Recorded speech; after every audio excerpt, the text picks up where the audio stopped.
कल का जो टेस्ट हुआ था 19 अगस्त को, उसमें क्वेश्चन पूछा गया था न्यूमेरिकल में कि cost of goods sold 1 lakh है, ओपनिंग स्टॉक 5000 है, क्लोजिंग स्टॉक 10,000 है, परचेज कैसे निकलेगा। तो अगर आप लोगों को कॉस्ट ऑफ गुड्स सोल्ड का फॉर्मूला तो बताया गया था, क्या होता है COGS, इसको शॉर्ट में बोल देते हैं COGS, cost of goods sold होता है opening stock plus purchase minus closing stock, यही होता है। अब बताइए ओपनिंग स्टॉक आपके पास ये दिया हुआ COGS 1 लाख, ओपनिंग स्टॉक आपके पास कितना है 5000, प्लस परचेज नहीं है, माइनस क्लोजिंग स्टॉक कितना होगा 10,000। तो बताइए 5 में 10 जाएगा तो कितना बचेगा, माइनस में 5000 बचेगा, और माइनस वाला इधर आएगा तो क्या होगा, तो डायरेक्ट परचेज बराबर क्या होगा। और कौन सा न्यूमेरिकल क्वेश्चन था बताइए question.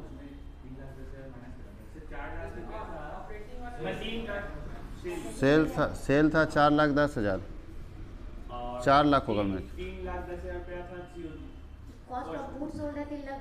3,10,000 cost of goods sold है, ऑपरेटिंग एक्सपेंसेज है 60,000। अब यहाँ थोड़ा ध्यान दीजिएगा, आपको पूछ रहा था कैलकुलेट GP। अब एक बात बताइए, ऑपरेटिंग एक्सपेंसेस का कोई काम ग्रॉस प्रॉफिट निकालते समय है ही नहीं, वो तो नेट प्रॉफिट निकालते समय है ना। ये तो जानबूझ के आपको चकमा देने के दिया, ग्रॉस प्रॉफिट तो पहले निकल जाता है। ग्रॉस प्रॉफिट में ऑपरेटिंग एक्सपेंस से लेस होता है तो नेट प्रॉफिट निकलता है। बात समझ गए, आपको पूछ रहा है ग्रॉस प्रॉफिट, तो ग्रॉस प्रॉफिट का तो सीधा फॉर्मूला यहीं से बनेगा, सेल्स माइनस, हाँ जितना खुद सोचिए ना कि बेचे हैं 4 लाख में और उसका लागत कितना है 3,10,000, तो प्रॉफिट कितना हो रहा 90,000। उसमें फिर बिजनेस को चलाने का 60,000 खर्च है, वो माइनस कर देंगे तो नेट प्रॉफिट आ जाएगा। तो यहाँ पे cost of goods sold COGS minus कर देंगे, तो 4 लाख में बेचे थे और उसको बनाने में अपने को खर्च हो रहा था 3,10,000, तो मेरा ग्रॉस प्रॉफिट कितना आ गया 90,000। और अगर नेट प्रॉफिट इसी क्वेश्चन में पूछ देता है तो नेट प्रॉफिट के क्या होता है जानते हैं, हाँ नेट प्रॉफिट के लिए होता है gross profit minus operating expenses, gross profit minus operating expenses. तो ग्रॉस प्रॉफिट होता है 90,000 और माइनस 60,000, तो अगर नेट प्रॉफिट बोलता है तो 30,000 आंसर होता है, तब आपका सही होता। और कौन सा न्यूमेरिकल में दिक्कत था, नहीं थ्योरी वाले में भी किसी कौन सा, हाँ ऑपरेटिंग का मतलब क्या है, बिजनेस को चलाने का खर्च, और वो PL का आइटम है, ट्रेडिंग में नहीं जाता है। और ग्रॉस प्रॉफिट क्या होता है, अब देखिए हम लोग क्या करते हैं, हम लोग अभी तक जिस प्रॉफिट को जानते थे वो यही है। अब सिंपल एक एग्जांपल समझिए, अगर कोई फल बेचने वाला सुबह सुबह 50 रुपये का फल लेके चला ठेला पर और बेचा कितने में, सारा का सारा फल बेच के, कोई क्लोजिंग स्टॉक नहीं है, सारा फल बेच दिया कितने में 80 रुपये में। 50 रुपये का फल खरीदा, 80 रुपये में पूरा बेच दिया, तो आप जो प्रॉफिट देख रहे हैं, प्रॉफिट हो रहा है ना, इसको कितने का हो रहा है 30 रुपये का। इस प्रॉफिट को हम लोग ग्रॉस प्रॉफिट बोलते हैं, ग्रॉस हुआ। अब इसमें बहुत सारा खर्च माइनस करना बाकी है।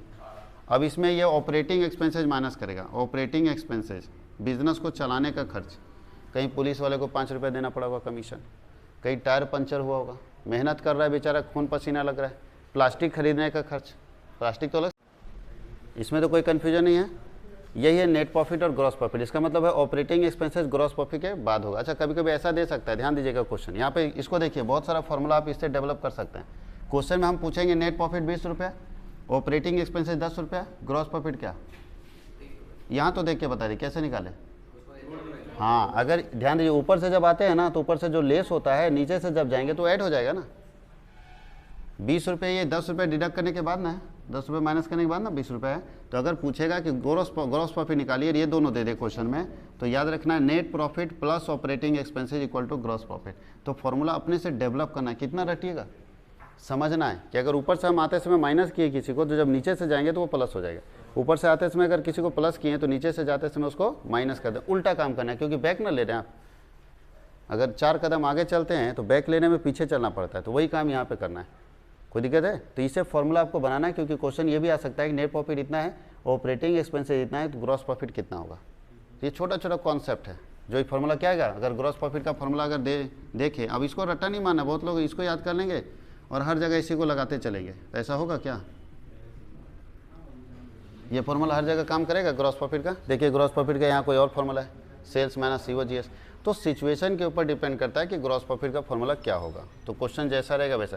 और भी कोई ऑब्जेक्टिव क्वेश्चन ऐसा था जो कल के टेस्ट में 19 अगस्त के टेस्ट में जो आपको प्रॉब्लम कर सकता है, थ्योरी वाला भी, तो बता दीजिएगा। उसमें क्वेश्चन था रेंट पेड कर रहे हैं अगर लैंडलॉर्ड को तो क्या क्रेडिट होगा। तो अगर रेंट पेड करते तो आप हम लोग शुरू से ही एंट्री मारते हैं rent account debit to cash.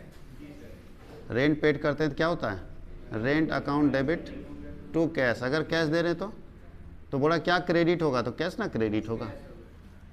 और कोई ऐसा बोलिए।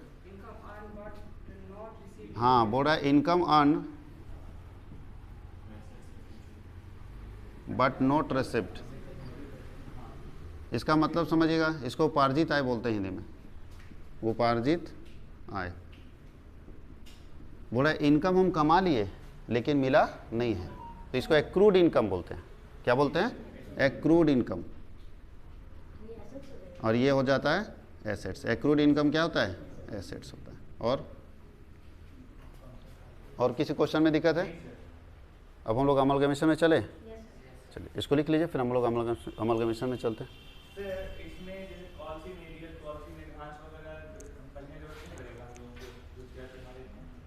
हाँ, अब हम लोग पढ़ेंगे एडवांस कंपनी अकाउंट्स।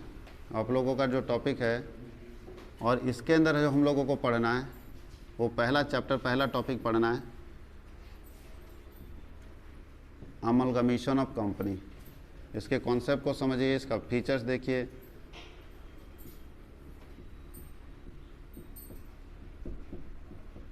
कंपनी का एकीकरण सबसे पहला टॉपिक इसमें ऑब्जेक्टिव पूछता है, ये कौन से अकाउंटिंग स्टैंडर्ड में आता है, 14 में। कौन से अकाउंटिंग स्टैंडर्ड में आता है, 14 अकाउंटिंग स्टैंडर्ड में। अकाउंटिंग स्टैंडर्ड समझते हैं, देश में हर कंपनी के लिए अकाउंटिंग करने के रूल्स एंड रेगुलेशन ICAI के द्वारा बनाया गया है। और वो टोटल 32 था, बट अभी प्रेजेंट टाइम में देखें तो 29 अप्लीकेबल है। 3 को डिलीट कर दिया गया, 30, 31, 32 को, और 29 अप्लीकेबल है, क्योंकि 3 जो था वो मतलब यूजलेस था, उसका कोई यूज़ नहीं हो रहा था, तो उसको हटा दिया गया। तो अकाउंटिंग स्टैंडर्ड 14 में अमलगमेशन के बारे में बताया गया। अच्छा, अमलगमेशन का कॉन्सेप्ट पहली बार कब आया? हाँ, यही लिख दें, ईयर 1995 में कॉन्सेप्ट आया था अमलगमेशन का। उससे पहले 3 वर्ड होते थे, उससे पहले अमलगमेशन भी था, 3 वर्ड होते थे, अमलगमेशन, एब्जॉर्प्शन और रिकंस्ट्रक्शन। अमलगमेशन, एब्जॉर्प्शन और एक्सटर्नल रिकंस्ट्रक्शन उसका बोल सकते हैं। तो 1995 से पहले 3 वर्ड होते थे। अभी हम लोग तीनों वर्ड को 1995 के बाद मिला के क्या बना दिया गया, तो याद लिख दीजिएगा, हम लिख देते हैं यहाँ। अमलगमेशन मीन्स, या अमलगमेशन इक्वल टू, पहले क्या था, पहले अमलगमेशन भी पढ़ना था प्लस एब्जॉर्प्शन भी पढ़ना था और प्लस रिकंस्ट्रक्शन भी पढ़ना था। रिकंस्ट्रक्शन का आप एक्सटर्नल रिकंस्ट्रक्शन बोलिए, एक्सटर्नल रिकंस्ट्रक्शन। पहले जो था एकीकरण 1995 से पहले पढ़ते थे, समविलयन और बाह्य पुनर्निर्माण, ये तीनों पढ़ना था। और 1995 में तीनों वर्ड को मिला के क्या बना दिया गया, अमलगमेशन। तीनों का मीनिंग क्या होता है, एक एक करके देखते हैं। तीनों का अमलगमेशन का मतलब क्या होता है, जब 2 सेम नेचर की कंपनी आपस में मिल जाती है। जब 2 सेम नेचर की कंपनी आपस में मिल जाती है और मिलके बिजनेस करती है, तो उस कॉन्सेप्ट को हम लोग बोलते हैं अमलगमेशन ऑफ कंपनी। लेकिन कंडीशन है दोनों सेम नेचर की कंपनी होनी चाहिए। अगर आपस में मिल जाती है तो उस केस को बोलते हैं अमलगमेशन। यानी अमलगमेशन मीन्स क्या लिख सकते हैं, क्या लिख रही है, स्पेलिंग गलत है।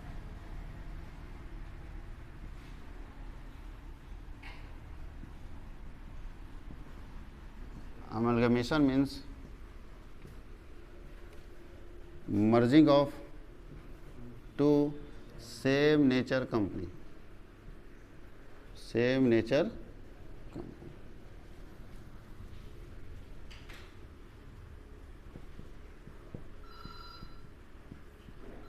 एकीकरण का अर्थ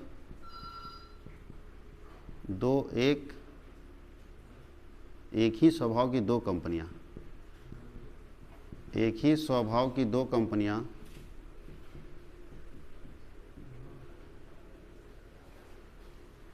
दो कंपनी को आपस में मिलना कर दीजिए, या दो कंपनी का आपस में मिलना।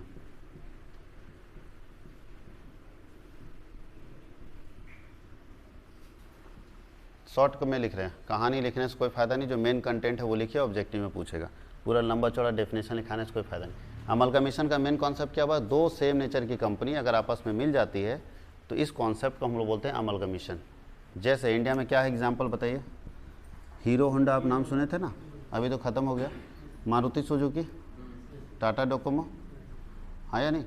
तो चलिए मारुति सुजुकी का लिख लेते हैं। और बताइए, VI का नाम सुने, वोडाफोन आइडिया, अभी लेटेस्ट में तो यही मिला है। ऐसी बहुत सारी कंपनियां हैं जो आपस में मिल के, टाटा डोकोमो अब ख़त्म हो गया, इसलिए जो ख़त्म हो गया उसका नाम लिखने से फ़ायदा नहीं है। हीरो होंडा भी पहले अमलगमेट था, यानी दोनों सेम नेचर की कंपनी है। दोनों सेम नेचर की कंपनी अपने किसी एक पर्पस के लिए, उसका पर्पस भी लिखवाएंगे कि क्या पर्पस होता है, क्यों ऐड होती है कंपनियाँ। जो दुश्मन था वो एक साथ हो गया, क्या रीज़न था भाई? वोडाफोन आइडिया आज से पहले जब मिला नहीं था, उससे पहले सोचिए 2017-18 मिलों के बीच में इतना कंपटीशन था, ज़बरदस्त कंपटीटर था एक दूसरे का, चाहता था कि बर्बाद कर दें उसको, और फिर आज इतना अच्छा हो गया, गंगा जैसा पवित्र दोनों का हृदय हो गया, दोनों मिल गए आपस में। कुछ ना कुछ रीज़न रहा होगा। मार्केट ऐसा सिचुएशन क्रिएट कर देता है कि कंपनी को आपस में मिलना पड़ता है। तो हम लोग पढ़ेंगे कि क्या ऑब्जेक्टिव है, क्यों कंपनियां अमलगमेट होती है आपस में, क्या रीज़न है, वो हम लोग बाद में देखेंगे। पहले इसका एग्जांपल्स देख लेते हैं। तो मारुति सुजुकी आप देख रहे हैं, वोडाफोन आइडिया देख रहे हैं, चाहे हीरो होंडा का बात कर लें, चाहे टाटा डोकोमो की बात कर लें, ऐसी बहुत सारी कंपनियां आपस में अमलगमेट होकर काम करती हैं। जब उसको लगता है कि अपना बिजनेस अच्छा नहीं चल पा रहा है तो किसी कंपनी के साथ जुड़ जाते हैं। अब इसमें जो 3 वर्ड जुड़ा है, तीनों वर्ड को समझिएगा, हम तीनों वर्ड को एक करके समझा देते हैं। पहला वर्ड जो अमलगमेशन पहले हुआ करता था, उसका कॉन्सेप्ट क्या होता है, अमलगमेशन कैसे होता था? अमलगमेशन का मतलब ध्यान दीजिएगा, दो कंपनियां होती थी। मान लेते हैं एक कंपनी है ए लिमिटेड, एक कंपनी है बी लिमिटेड, और ये दोनों कंपनी मिलके एक नई कंपनी क्रिएट करता था, ए बी लिमिटेड। कोई भी नाम दे, लेकिन नाम तो दोनों का ही रहेगा। जैसे वोडाफोन आइडिया VI बना दिया, ये वोडाफोन आइडिया वाला यही कॉन्सेप्ट है अमलगमेशन। यहाँ क्या हुआ, इसमें क्या हो रहा है देखिए, सिर्फ ये नहीं देखना है कि ए बी हो गया, नहीं, इसमें क्या है कि ए कंपनी जो है और बी कंपनी, दो कंपनी है। जब नया कंपनी बन रहा है तो दोनों का नाम इसमें है कि नहीं? इसका मतलब है कि दोनों कंपनी का एग्जिस्टेंस रहेगा, दोनों कंपनी चलती रहेगी, ये कंपनी भी चलेगी, ये कंपनी भी चलेगी, किसी का कंपनी बंद नहीं होगा इस कॉन्सेप्ट में। यानी दोनों कंपनी का अपना बिजनेस चलता रहेगा मिल जाने के बाद। वोडाफोन आइडिया में दोनों का बिजनेस चल रहा है, अगर आप वोडाफोन के कस्टमर हैं तो आपको आइडिया का फैसिलिटी मिलेगा, ऐसा नहीं है, वोडाफोन का फैसिलिटी मिल रहा है, बट VI है। इससे क्या फ़ायदा हुआ, टावर इंस्टॉलेशन एक ही हुआ। अब सोचिए, वोडाफोन का भी टावर बैठे, आइडिया का भी टावर बैठे, कितना ऑपरेटिंग एक्सपेंसेस बढ़ेगा। एक स्टाफ पूरे हजारीबाग में देखने के लिए वोडाफोन का रहे, एक आइडिया का रहे, खर्च बढ़ रहा है। अब क्या करिए, दोनों मिल गया कि हम लोग एक ही में काम चला रहते हैं, ऑपरेटिंग एक्सपेंसेस कम हो जाएगा, ऑपरेटिंग एक्सपेंसेस कम हो जाएगा, बिजनेस प्रॉफिट में आ जाएगा। अलग अलग नहीं है, चल रहा है साथ में ही, लेकिन कॉन्सेप्ट क्या है कि दोनों की कंपनी जिंदा रहेगी। तो अगर एक कंपनी है, बी कंपनी है, तो दोनों मिलके पहले दोनों कंपनी अपनी आपको बंद कर देती है, इसको लिक्विडेशन बोलते हैं। कंपनी जब बंद होती है उस प्रोसेस को क्या बोलते हैं, लिक्विडेशन। तो ये कंपनी भी अपने आप को लिक्विडेट करेगी और ये कंपनी भी लिक्विडेट करेगी और एक नई कंपनी फॉर्म कर लेगी, नई कंपनी बनाएगी, उसका नाम क्या होगा, AB लिमिटेड। कोई दिक्कत है? वैसे बनेगा नई कंपनी पहले, तभी एक लिक्विडेट होगा। इसमें कॉन्सेप्ट क्या है कि पहले AB मिलके एक नई कंपनी बना लेगा, थोड़ा ध्यान दीजिएगा, A और B मिलके एक नई कंपनी बना लिया कंपनी एक्ट से, और नई कंपनी क्या करेगा, इसके शेयर को भी एसेट्स और लायबिलिटी को खरीदेगा और इसके भी एसेट्स और लायबिलिटी को खरीदेगा। जब इसका एसेट और लायबिलिटी खरीद लेगा तो इसके पास क्या बचेगा, सिर्फ शेयर कैपिटल, हाँ या नहीं? अब ये कंपनी क्या करेगी, इसके शेयर होल्डर को बोलेगी कि आप मेरे शेयर होल्डर बन जाओ, और अगर नहीं बनने के लिए तैयार हो तो पैसा लेके निकल जाओ। तो क्या करेगा, इसका 90% शेयर होल्डर बस इसमें मिल जाना चाहिए, बाकी 10% अगर कुछ उछलता भी है कि हम नहीं मिलेंगे तो भाई पैसा लो और चलो निकलो, तुम्हारा पैसा था तुमको हम दे देते हैं। इसमें भी क्या करता है, शेयर होल्डर को मिला लेता है। तो नई कंपनी सबसे पहले बनती है, इस दोनों के एसेट्स और लायबिलिटी को खरीदती है, शेयर होल्डर को अपने में मिलाती है, फिर इसके पास कुछ नहीं बचता, इसको लिक्विडेशन में डाल देते हैं, या कंपनी अपने आप खत्म हो जाती है। इस कॉन्सेप्ट को क्या बोलते हैं, अमलगमेशन। दूसरा क्या कॉन्सेप्ट है, एब्जॉर्प्शन, संविलियन। अच्छा हिंदी तो वहाँ लिखा हुआ है। एब्जॉर्ब होना समझते हैं, पानी और चीनी को मिला दीजिए, एक ख़त्म हो जाएगा, एक रहेगा। तो यहाँ ध्यान दीजिएगा, A लिमिटेड एक कंपनी है और B लिमिटेड एक कंपनी है, लेकिन नई कंपनी कौन बनेगी? सिर्फ ए लिमिटेड। ऐसा देखें कहीं, दो कंपनी है, एक कंपनी दो कंपनी, लेकिन दोनों मिलके एक ही कंपनी बनेगी, इसका खत्म हो जाएगा एग्जिस्टेंस, इसका नाम और निशान मिट जाएगा, ना इसका डायरेक्टर रहेगा, ना शेयर होल्डर्स रहेगा, ना एसेट्स रहेगा, ना लायबिलिटी, कुछ नहीं, खत्म। और ये मतलब समा जाएगा इसमें। संविलियन का मतलब क्या होता है? घुल जाना, मिल जाना। तो ये समा जाएगा इसके अंदर, पूरा सब मैनेजमेंट वगैरह लेके पूरा इंक्लूड हो जाएगा। ऐसा एग्जाम्पल आप अभी देखे होंगे, एयरटेल के साथ टेलीनॉर मिल गया, टेलीनॉर खत्म हो गया कि नहीं? जबकि वोडाफोन आइडिया दोनों है, लेकिन टेलीनॉर जब एयरटेल के साथ मिला तो कहीं एयरटेल के बगल बगल कहीं भी पोस्टर बैनर में टेलीनॉर का नाम है? कहीं नाम नहीं है। इसका मतलब क्या है? टेलीनॉर जो कंपनी थी एब्जॉर्ब कर लिया उसको, कौन? एयरटेल। बोला कि मेरे में मिल जाओ, क्योंकि तुम छोटे ब्रांड हो, टिकोगे नहीं मार्केट में। तो पूरा टेलीनॉर जो था वो मिल गया एयरटेल में। बोला मेरा बिजनेस खत्म, नाम खत्म, सब कुछ खत्म, अपना अस्तित्व ही खत्म कर दिया, एग्जिस्टेंस खत्म कर दिया। क्या मेरा कहीं नामो निशान नहीं रहेगा, हमारे बिजनेस को आप अपने में मिला लो। तो एयरटेल वाले के केस में ये फिट बैठता है। वहाँ पे क्या हुआ है?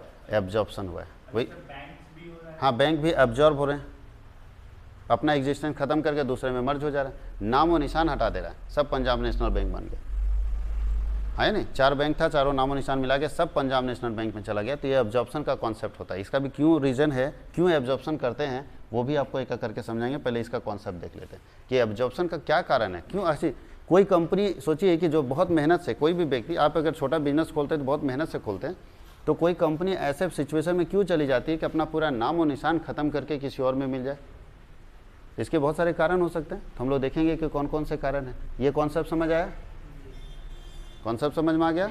एयरटेल के साथ कौन जुड़ गया, कौन एब्जॉर्ब हो गया उसके अंदर? टेलीनॉर पूरा मिल गया। जैसे वही पानी और चीनी का देखिए ना, दो है, दोनों को मिलाएंगे, एक अपना अस्तित्व खो दे रहा है, आधा घंटा बाद चीनी खत्म हो जाएगा, पानी रहेगा। तो एक अपना अस्तित्व खो देता है, उसको बोलते हैं एब्जॉर्प्शन। और एक कॉन्सेप्ट और आता है एक्सटर्नल रिकंस्ट्रक्शन। ये क्या होता है? और ये तीनों को मिला के अभी के समय में जो चल रहा है वो क्या चल रहा है? तीनों को अमलगमेशन ही बोलते हैं। अब ये नहीं बोलते हम लोग, 1995 से पहले बोलते थे, अब तीनों को बोलते हैं अमलगमेट हो गया। लेकिन कॉन्सेप्ट तो अलग अलग है ना। एक में 2 कंपनी मिला तो दोनों बनाया, एक में 2 में से एक ही रहा। अब इसमें क्या होता है? इसमें 2 कंपनी नहीं होती, एक ही कंपनी होती है। इसमें 2 कंपनी का जरूरत नहीं है, एक ही कंपनी होती है, ए लिमिटेड। लेकिन वो अपने नाम को चेंज करके या बिजनेस को चेंज करके वो क्या बना देता है? B limited. कंपनी एक ही है, बस अपने आप को चेंज कर लेता है। ऐसा कौन सा देखें आप लोग? अभी यूनिनॉर का एग्जांपल था ना, टेलीनॉर। यूनिनॉर पहले था, नाम बदल के क्या कर दिया? टेलीनॉर। तो इसमें क्या करता है ना कि एक कंपनी को लगता है कि मेरे मार्केट में रेपुटेशन अच्छा नहीं चल रहा है, जिस नाम से हम आए हैं उस नाम से लोग हमको पसंद नहीं कर रहे हैं, या मार्केट गुडविल अच्छा नहीं है, तो वो उसको लगता है कि अपना बिजनेस चेंज क्यों ना कर दिया जाए, सिर्फ नाम चेंज कर दिया जाए। ध्यान दीजिएगा, इसमें कुछ भी चेंज नहीं होगा, सब कुछ वही रहेगा, खाली नाम चेंज कर देगा। तो इसको हम लोग बोलते हैं एक्सटर्नल। एक्सटर्नल मतलब क्या होता है? बाहर से ठीक करना। इंटरनल मतलब अंदर से ठीक करना, एक्सटर्नल का मतलब क्या हुआ? बाहर से ठीक करना। तो बाहर से ठीक करने का मतलब है कि केवल नाम चेंज कर दिया, बाकी सब एसेट्स वही, लायबिलिटी वही, मेंबर्स वही, सब कुछ वही, सिर्फ नाम चेंज करके आ गया। उसको लगता है कि अगर नाम चेंज कर देंगे तो मार्केट में शायद अच्छा रेपुटेशन बन पाएगा, तो वो नाम अगर चेंज कर देता है तो उसके इसको बोलते हैं एक्सटर्नल रिकंस्ट्रक्शन। कोई दिक्कत है? माने पूरे बिजनेस को, अब देखिए यहाँ पे एक कंपनी चला रहा था, लगा इस नाम से कंपनी मेरी नहीं काम कर रही है, तो नाम चेंज करके दूसरी कंपनी। अब क्या करेगा? तो पहले नया कंपनी बनाएगा, वो कंपनी इसके एसेट और लायबिलिटी को खरीदेगा, इस कंपनी को लिक्विडेट कर देगा। बात समझ गए? ये केस भी यहाँ पे है, आपको अभी बताएं, टेलीनॉर, यूनिनॉर, है नहीं? अभी बहुत सारा है जो अपना नाम बदल देता है। हाँ, फेसबुक देखिए चेंज कर रहा है, फेसबुक व्हाट्सअप सबको जोड़ के कहाँ बना दिया? मेटा।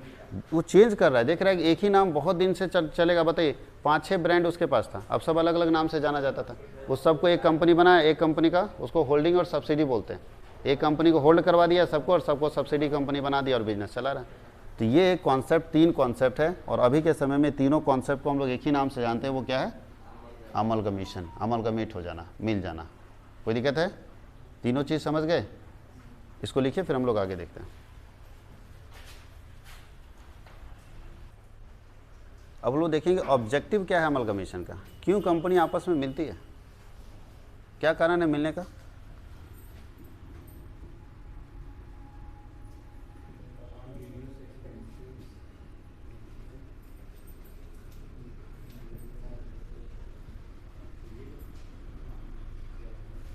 एकीकरण के उद्देश्य, पहला ऑब्जेक्टिव बताइए। हाँ चलिए, to reduce operating expenses. Company चाहती है कि हमारा बिजनेस चलाने का खर्च कम हो, संचालन व्यय को कम करने के लिए। और बताइए।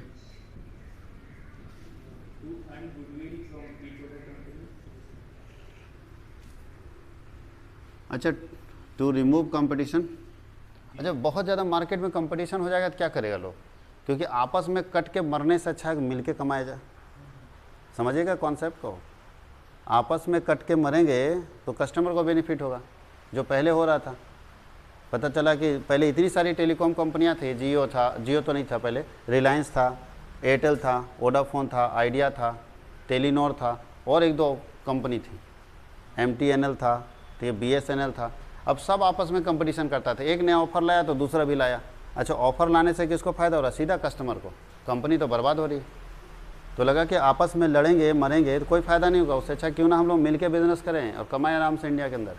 और आज देखिएगा, एक बात ध्यान दीजिएगा, जितनी टेलीकॉम कंपनियाँ कम होगी उतना ही कंपटीशन कम होगा, और जितना कंपटीशन कम होगा उतना हम लोग से वसूलेगा।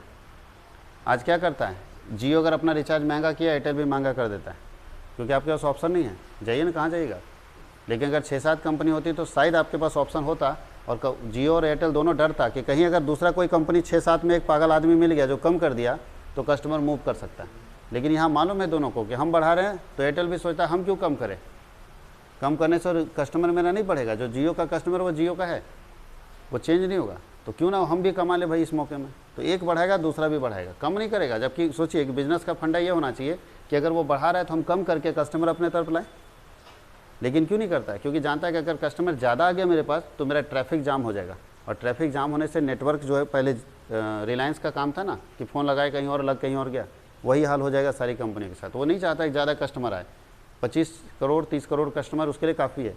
तो बोलता है जो कस्टमर है उसी से कमाया जाए, ट्रैफिक भी ठीक है, वहाँ भी ट्रैफिक होता है, फ़ोन वाले में भी ट्रैफिक सिस्टम चलता है। तो कहीं अगर नेटवर्क में ट्रैफिक जाम हुआ तो फिर पता चला नंबर सही डायल किया कस्टमर और लगा किसी और को है, तो वो प्रॉब्लम भी दिक्कत होता है। इसलिए हर व्यक्ति कमाना चाहता है, तो चाहता है कि जो कंपटीशन है मार्केट में उसको ख़त्म कर दें। इसके लिए आपस में क्या हुआ, मिल जाता है।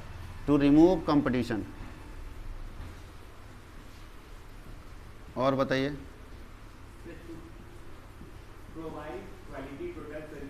हाँ बोल सकते हैं, प्रतियोगिता को समाप्त करने के लिए।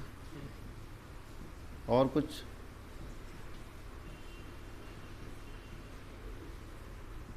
और बताइए, क्या लगता है सिर्फ ऑपरेटिंग एक्सपेंसेस कम करने और कंपटीशन को ख़त्म करने के लिए कर सकते हैं हमारा मिशन? मार्केट अपॉर्चुनिटी का बेनिफिट लेने के लिए, टू टेक एडवांटेज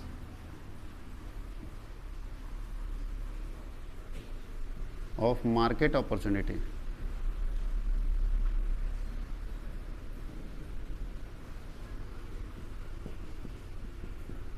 बाजार अवसर का लाभ उठाने के लिए।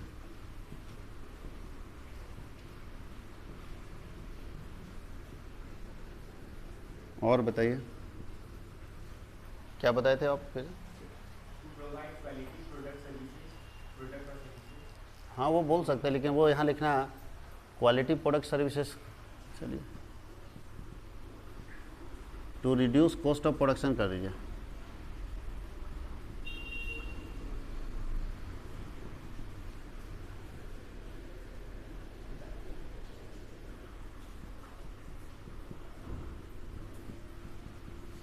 उत्पादन लागत कम करने के लिए।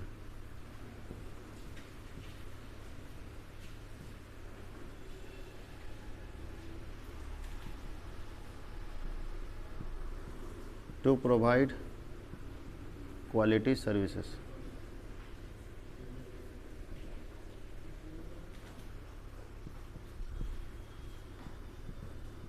गुणवत्तापूर्ण सेवा प्रदान करने के लिए।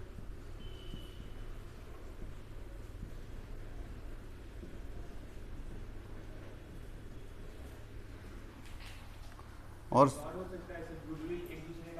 हाँ, टू टेक बेनिफिट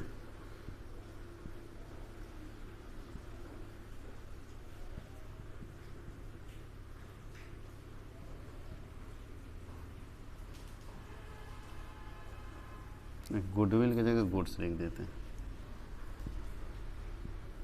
ख्याति का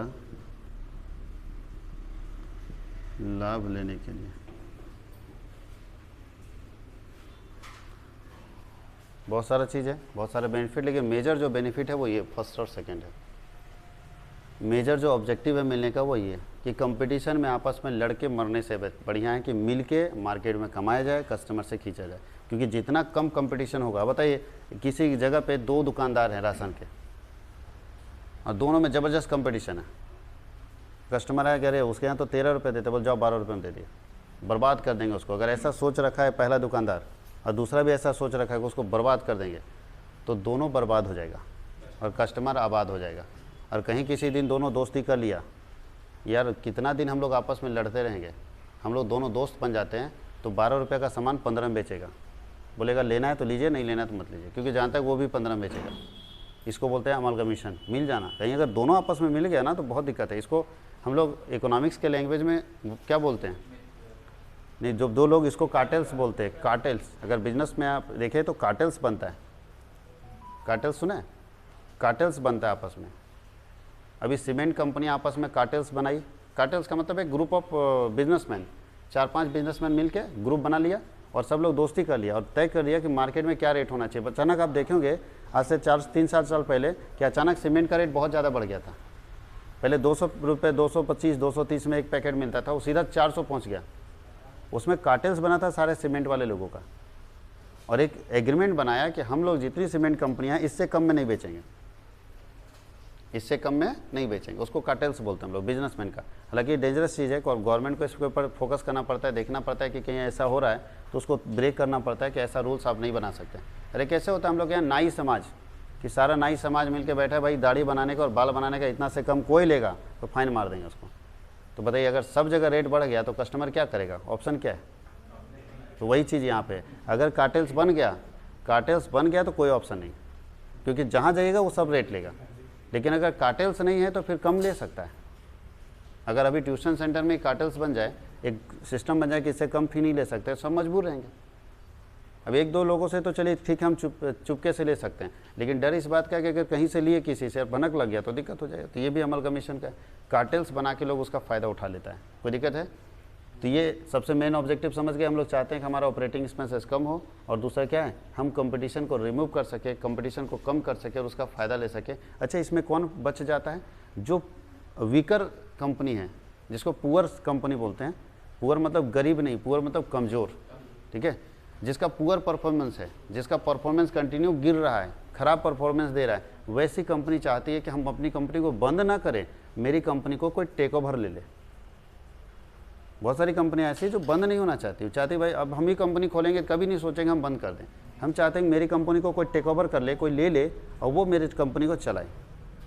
चाहे मेरी कंपनी को पूरा खरीद क्यों ना ले, हम छोड़ देंगे अपना ऑनरशिप, सब कुछ छोड़ देंगे, लेकिन मेरी कंपनी को चलाए। मेरी कंपनी बंद नहीं होगी, क्योंकि एक बार कंपनी बंद होगी तो शेयर होल्डर के बीच में मेरे कंपनी का रेपुटेशन अच्छा नहीं जाएगा। तो कम से कम मेरे शेयर होल्डर को, जितने भी लोग पैसा लगाए थे उस समय लगाए थे ये सोच के, अपना खून पसीना का पैसा, कोई घर बेच के लगाया होगा, कोई लोन लेके लगाया होगा, कोई कमा के लगाया होगा, कोई पेंशन फंड से पैसा लगाया, ये सोच के कि उसको हम इनकम दे पाएंगे। और आज अगर हम नहीं दे पा रहे हैं तो अब हम कंपनी अगर विड्रॉ कर लेते हैं, बंद कर देते हैं, तो उसको कुछ नहीं मिलेगा। शेयर होल्डर को पैसा बचता तब ना मिलता है, सबसे लास्ट में शेयर होल्डर को मिलता है। तो उससे बेहतर है कि हम अगर किसी कंपनी में उसको मर्ज कर देते हैं तो कम से कम उस शेयर होल्डर को कंटिन्यूअस डिविडेंड तो मिलता जाएगा। इसीलिए कोई भी कंपनी बंद नहीं करता, क्योंकि ये मानता है कि जो मेरा शुरुआत में साथ दिया हम उसको छोड़ेंगे नहीं अंत तक। इसलिए कंपनी बंद नहीं होती, कंपनी को टेक ओवर किया जाता है। अभी आप लोग बहुत सारी कंपनियां अभी देखिए ना, आप चाहती सरकार तो एयर इंडिया को बंद कर देती, लेकिन बताइए बंद की सरकार, कितना बार उसका प्लान बनाई फिर छोड़ दी, प्लान बनाई फिर छोड़ दी, और लास्ट में फिर टाटा को दे दी। और कंपनी वो किसका है? एयर इंडिया है कंपनी टाटा का ही। आपको शायद आप लोगों को मालूम नहीं है, टाटा की ही वो कंपनी थी। शुरुआत में टाटा ही उसको चला रहा था, फिर सरकार उससे छीन ली और फिर अपने अंडर में ले ली, और फिर देखिए लास्ट में ऐसा दिन आया कि जिससे छीनी थी उसी को बेचना पड़ा। और आज टाटा उतने बड़े लॉस वाली कंपनी को, जो हैवी लॉस में है, फिर भी टाटा ले लिया कि हम इसको रिकवर करके दिखा देंगे, प्रॉफिट में ला के दिखा देंगे, एक बेटर मैनेजमेंट से। प्रॉब्लम क्या होता है? मैनेजमेंट अच्छा होगा तो आपकी कंपनी रन कर जाएगी। और गवर्नमेंट कंपनी लॉस में जाने का मतलब ये होता है कि एक जो कंपनी गवर्नमेंट कंपनी है उसको चलाने वाला ऑफिसर क्या होता है? सबसे टॉप रैंक का जो डायरेक्टर वो आईएएस होता है। आईएएस ही प्रमोशन होते होते कंपनी का चेयरमैन बन जाता है। अब ध्यान दीजिएगा, आईएएस एक अच्छा एडमिनिस्ट्रेटर हो सकता है, मैनेजर नहीं हो सकता। और वही एडमिनिस्ट्रेशन के चक्कर में बर्बाद कर देता है। एडमिनिस्ट्रेशन में क्या है, उसको डांट दिया, उसको डपट दिया, कुछ नहीं सोचना है, करो तो करो, चाहे जो होगा देखा जाएगा, ये होता है। और मैनेजर नहीं, मैनेजर हर चीज़ को सोचता है, रेशनलाइज होता है, विवेकीकृत होता है, विवेक से सोचता है, बुद्धि लगाता है कि यहाँ पे फ़ायदा है तो करेंगे, नहीं फ़ायदा है तो नहीं करेंगे। रूल से कोई मतलब नहीं, इसलिए कंपनियाँ बर्बाद हो रही है। तो ये अमलगमेशन का एक रीज़न हो सकता है। अब हम लोग पढ़ेंगे अमलगमेशन के लिए आगे के क्लासेस में कि अमलगमेशन का अकाउंटिंग कैसे करेंगे, कितने कॉन्सेप्ट है। तो 2 मेथड है अकाउंटिंग करने के। अच्छा, अमलगमेशन में 2 पार्टी होता है। अगर जो कंपनी अमलगमेट हो रही तो 2 पार्टी नहीं होगा, एक कहलाएगा ट्रांसफरर और एक कहलाएगा ट्रांसफरी। एक कहलाता है ट्रांसफरर, जिसको एक को सेलर और परचेजर समझेंगे ना। एक अपने बिजनेस को बेच रहा है और दूसरा उसको क्या कर रहा है, खरीद रहा है। अभी देखिए यहाँ अगर हम लोग बता रहे थे इसमें कौन कौन बेच रहा है अपने बिजनेस को, बताइए तो। ए लिमिटेड, बी लिमिटेड और ए बी लिमिटेड, इसमें अपने बिजनेस को कौन बेच रहा है? हाँ, ये भी सेलर है, ये भी सेलर है, दोनों ना बेच दे रहा है। अब परचेजर कौन है? बस यही है, 2 पार्टी होता है। एक पार्टी ये दोनों हो गया और एक पार्टी वो हो गया। अब दोनों पार्टी के बुक में क्या अकाउंटिंग करेंगे, कैसे जर्नल बनाएंगे, कैसे रिकॉर्डिंग करेंगे, वो हम लोग अगले क्लास में देखेंगे। Accounting treatment in the books of both parties, चाहे वो सेलर हो चाहे परचेजर हो। अब इसी में एक को ट्रांसफर बोलते हैं, एक को ट्रांसफरी बोलते हैं। कोई दिक्कत है? जो परचेजर कंपनी होता है उसको ट्रांसफरी बोलते हैं और ये जो होता है उसको क्या बोलते हैं? ट्रांसफर बोलते हैं। कोई दिक्कत है? तो हम लोग एक करके डिस्कस करेंगे दोनों में कौन ट्रांसफरर है कौन ट्रांसफरी है, दोनों के बीच में जो एग्रीमेंट होगा उसको क्या बोलेंगे, एक छोटे छोटे कंटेंट को। फिर अकाउंटिंग के कितने कॉन्सेप्ट हैं। अच्छा, मान लीजिए खरीदने का तो बात हो गया ए लिमिटेड का, तो ए लिमिटेड का प्राइस क्या होगा? फ्री में आ जाएगा या कुछ पैसा लेगा? तो इसका प्राइस कैसे तय करेंगे? इसको बोलते हैं परचेज कंसीडरेशन। क्या बोलते हैं? Purchase consideration. उसका मूल्य क्या होगा? क्रय प्रतिफल, कितने में खरीदेंगे हम। तो इसका प्राइस कैसे तय होगा? उसके भी 3-4 मेथड है कैसे इसका प्राइसिंग तय होगा कि कितने रुपए में ये कंपनी बिकने के लिए तैयार है, तभी नहीं ये कंपनी उसको खरीदेगी। टाटा क्या फ्री में आया है? एयर इंडिया घाटे वाली कंपनी थी, फिर भी फ्री में नहीं दिया सरकार। बोले फ्री में कैसे देंगे? प्लेन अपने पास है। अरे लॉस ना है हमारा बिजनेस में, प्लेन अपने पास है, मैनेजमेंट अपने पास है, इतना सारा ऑफिस बना हुआ है, सिस्टम बना हुआ है, सब कुछ उसको खरीदना पड़ेगा। तो खरीदा तो कितने रुपए में खरीदेंगे, इसका वैल्यू कैसे तय करेंगे, वो भी हम लोग अगले क्लास में देखेंगे। इसको लिख लीजिए।